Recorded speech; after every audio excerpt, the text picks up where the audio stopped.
So I gotta ask, is this the most tortured track of the 80s? I mean, we're talking about a song that is physically painful to listen to. And really, that's a good thing. I mean, this song is so agonizing. You can't not listen to it. I mean, it pulls you in every time, no matter how many times you've heard it. Written at a crucial time in this artist's career, he was being pulled in two opposite directions at once, between his music and the woman he truly loved. And it was tearing him apart. Was there any hope? This track had the potential to change everything for this artist and his band. They've been in it a long time. The only thing is, they couldn't finish it. After repeated attempts to arrange it, they just kept coming up empty. They were about to abandon it. That is until an unexpected secret weapon saved the day. It was kind of a miracle, really. Find out what that secret weapon was, and if this tormented artist ever made his peace. Coming up next on Professor of Rock.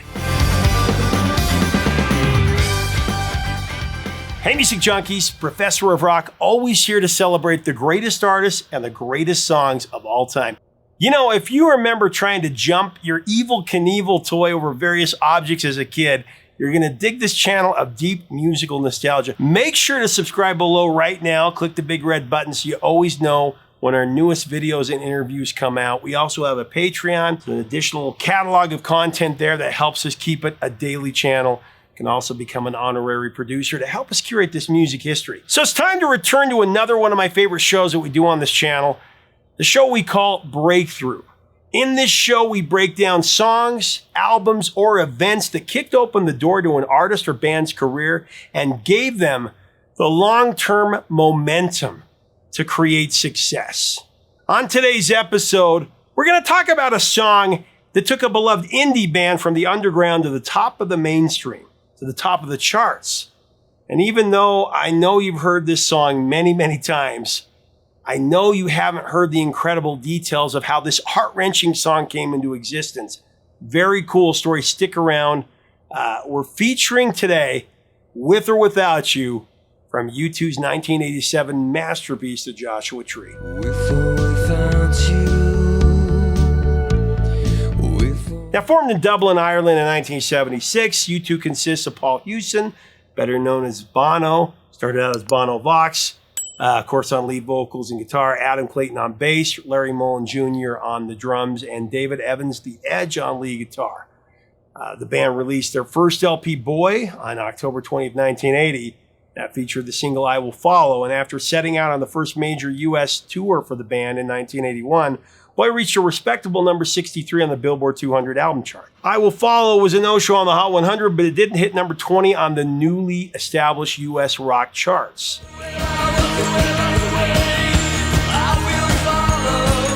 A year after Boy, in October of 1981, U2 issued their appropriately named follow-up album, October. However, this one stalled at a disappointing number 104 on the U.S. album charts. The record's lead single, Fire, once again failed to breach the Billboard Hot 100.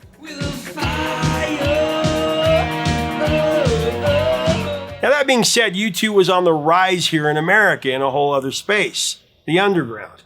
Although U2 hailed from outside of America, throughout the early and mid-'80s, they received consistent airplay across U.S. college radio stations, along with other transatlantic acts like The Smiths, The Cure, and Echo and the Bunnymen, to name a few. The killing moon will come to... Stateside college rock was the precursor to the alternative genre label that the powers that be gave the name. Athens, Georgia, and Minneapolis were places that spawned acts like REM and The Replacements that brought that up here in America.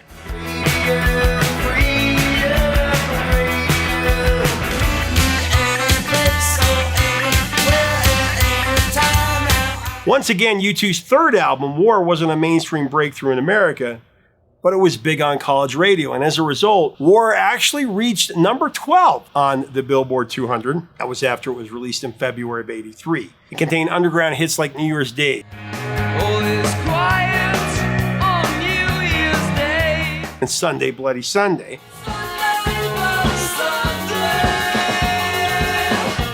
Which are, of course, two of the three all-time classics. Now, none of these performed well in the Hot 100 charts. New Year's Day did the best, hitting number 53. But Two Hearts and Sunday Bloody Sunday They both missed the chart. However, thanks to circulation through the college rock scene, Two Hearts Beat as One reached number 12 on the rock charts. Sunday Bloody Sunday came in at number 7. And New Year's Day climbed all the way to number 2. With their fourth studio album, 1984's The Unforgettable Fire, U2 continued to consolidate their international presence, going to number 1 in Australia, New Zealand, and the UK. However, here in America, they hadn't quite broken through yet. And it did duplicate War's US chart ranking at number 12, on the strength of the lead single Pride in the Name of Love, which actually hit number 33 on the Hot 100, their first Hot 100 hit.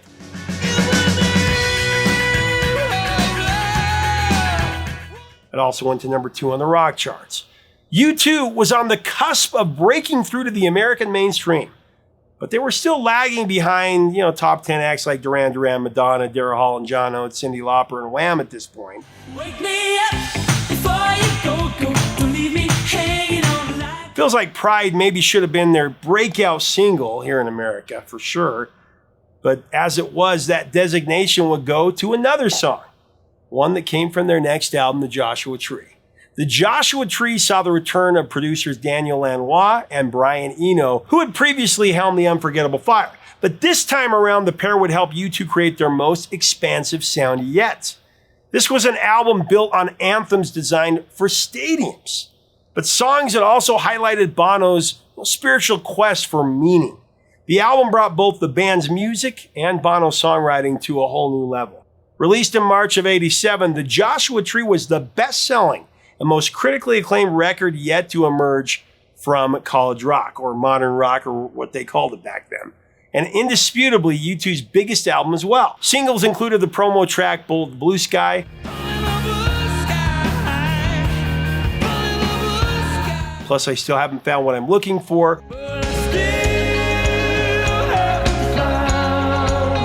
Where the Streets Have No Name, and today's featured song, With or Without You. With or without you. So let's get into With or Without You. In late 1985, U2 gathered at a house that drummer Larry Mullen Jr. bought just to work up some new material the guys had written during the Unforgettable Fire tour. One of those songs was a rough cut of With or Without You. U2 continued to work on the song at STS Studios, creating multiple versions of it, but really, the band didn't like any of them. They'd been over it so many times and they just couldn't get it figured out. They couldn't perfect it. And they were about ready to abandon it. But as the recording sessions for the Joshua Tree started to kick into gear in 1986, U2 pulled it out again. And this time they tried to take the song in a new direction. This time with the help of producers Eno and Lanois. Again, it was to no avail. With or Without You was going nowhere fast, and U2, they were just ready to dump it for good. However, the turning point finally came when The Edge got his hands on a distortion device called the Infinite Guitar. As Daniel Lanois recalled, and I quote, "We had a little secret weapon. It was called the Infinite Sustain Guitar, invented by my good friend Michael Brook. Michael had invented this instrument where you didn't have to use your right hand on the guitar. You just held a note with your left hand, and he had a little self-looping system built into this instrument. But as you went up higher on the guitar, the infinite sustain just kept going into the stratosphere." End of quote. Now, testing the guitar to see exactly what it could do, The Edge did a take of With or Without You, and it sounded amazing. They thought, you know what, we finally found it. And you give yourself away. Bono and his friend Gavin Friday were listening to the backing track in the control room, and when they heard the sustained effect, they freaked out. They loved it. My hands are tied. From there, The Edge then did a second take, and that was it. U2 took the best of the two performances, and With or Without You was finally solved musically. And then came the lyrics. This is a very personal song for Bono. Was it too personal for the band to record?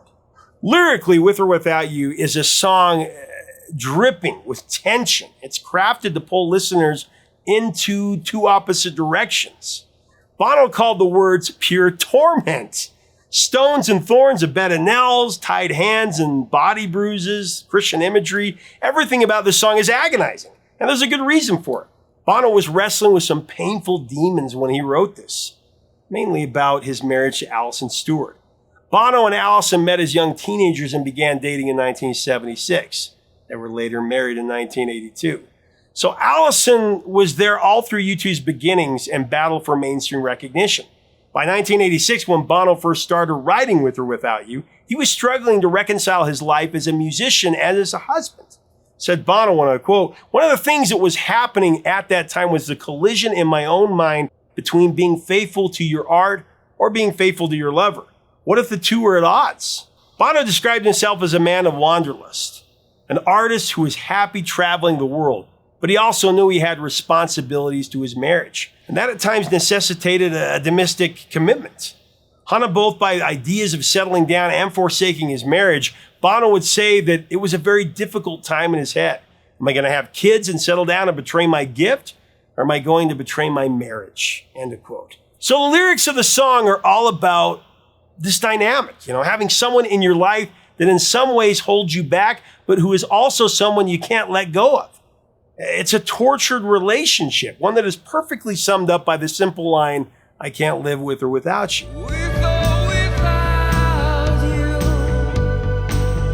Now, in time, Bono would get through this dilemma. He realized that neither of these opposing forces really defined him. Rather, it was actually the tug of war between them that made him who he was. Said Bono, and I quote, "I was at least two people. The person who is so responsible, protective, and loyal, and the vagrant and idler in me who just wants to run from responsibility. I thought these tensions were going to destroy me, but actually, in truth, it is me. That tension, it turns out, is what makes me as an artist. Right in the center of a contradiction. That's the place to be." End of quote. I love that. Notably, the finished version of With or Without You included an epic moan of catharsis, one where Bono just releases all the tension that has been building up throughout the song.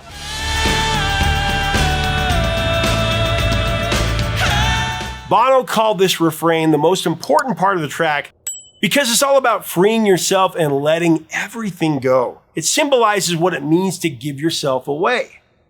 Lyrically, this song, it's one of the greatest of its time, no matter how many times you've heard it. I mean, think about the line, "Sleight of hand and twist of fate, on a bed of nails she makes me wait." On a bed of nails she makes me wait. And my hands are tied, my body bruised, she got me with nothing to win and nothing left to lose. Nothing left to lose. I mean, it's just pure jukebox poetry. And many people don't realize there's actually a fourth verse that the band started singing live when they toured the Joshua Tree. It's part of Rattle and Hum the movie. Here it is.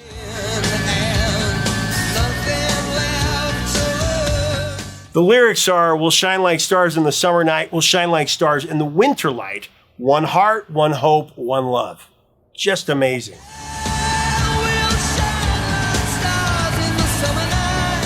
Now, With or Without You was released as the Joshua Tree's lead single on March 16, 1987. It entered the Billboard Hot 100 at number 64. By May 16th, it had become U2's first number one hit in America. With or Without You spent 3 weeks at number one and a total of 18 weeks on the chart. The song also went to number one on the U.S. Cashbox chart and the U.S. Album Rock Tracks chart. Now, internationally, With or Without You reached number 18 in Italy, number 15 in Austria, number 13 in Sweden, number 11 in South Africa, number 10 in France and Switzerland, number 9 in Australia, number 7 in Germany, number 5 in Finland, Spain, and New Zealand, number 4 in the UK, number 3 in Belgium, and number 2 in the Netherlands. Oh, and also number 1 in Ireland and Canada. It's basically a hit almost everywhere. Additionally, With or Without You was voted best single by readers in the 1987 Rolling Stone magazine poll. Back when Rolling Stone mattered, or people cared. And without a doubt, With or Without You would become one of U2's most popular songs ever.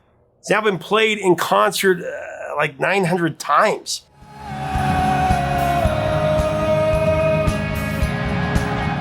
And on March 15, 2024, it became U2's first song to reach 1 billion streams on Spotify. A lot of other artists have fallen in love with the song as well.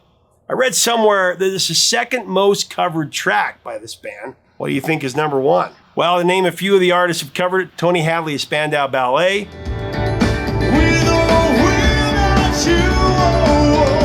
Killers, Keane, Keith Urban, Imagine Dragons, Daughtry, Corey Taylor, The Calling, One Republic, Our Lady Peace, Arcade Fire, The Darkness, Death Cab for Cutie, and Chris Martin of Coldplay, who teamed up with U2 to sing it.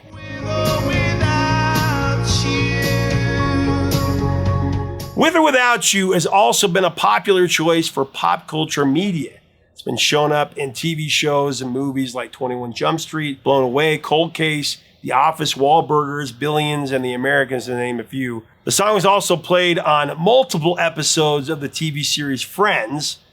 It became actually an anthem for Ross and Rachel. Rachel, he wants you to know he's deeply sorry for what he did, and he hopes you can find it in your heart to forgive him.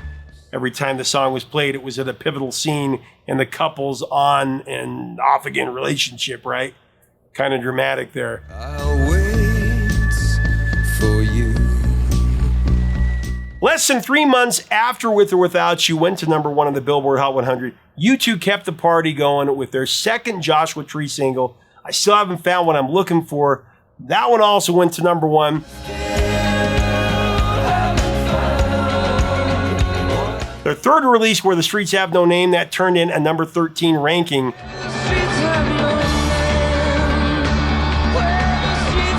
Man, the album The Joshua Tree, just a massive, massive album. It entered the US charts at number 7 and reached number 1 3 weeks later. It was U2's first LP to break the top 10 in America.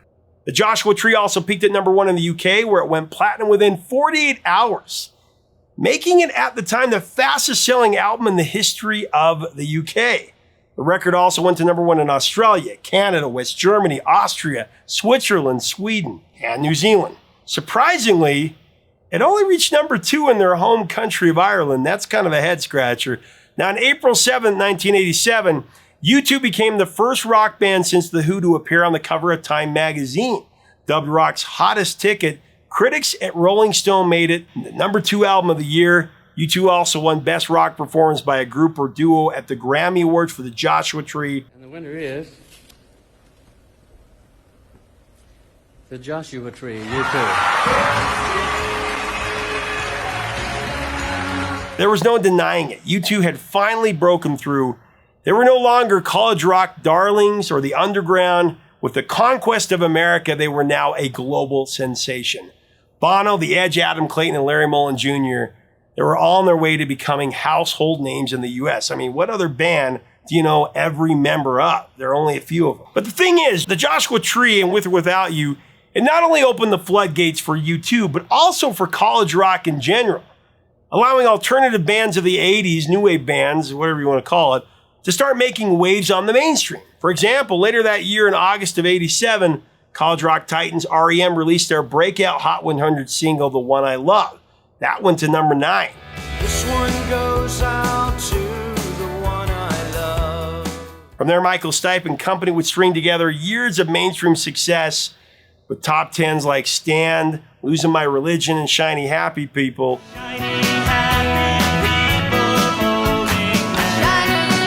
And they really became the number 1 American rock band for a few years. The Cure also released their first US Top 40 hit in October of 87 with Just Like Heaven. That came in at exactly number 40.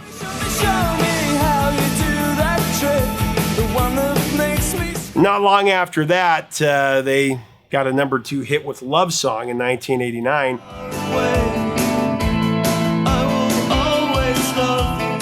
The Church hit number 24 in 1988 with Under the Milky Way.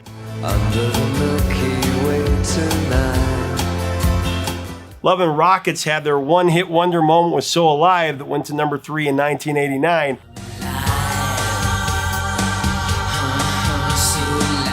The Replacements had a solitary Hot 100 single in 89 with I'll Be You that went to number 50.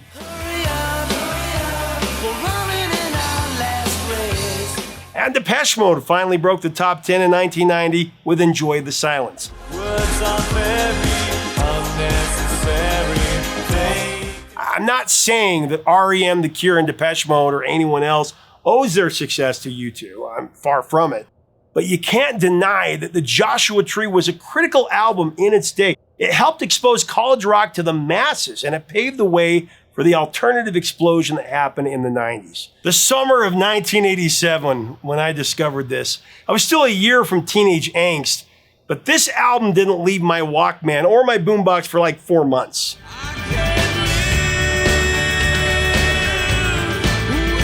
This is the song that opened the door to new wave and college rock for me.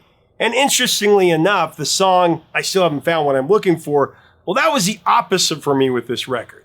With the Joshua Tree, I'd finally found what I had been looking for all along. It's a record that still moves me profoundly. What about you?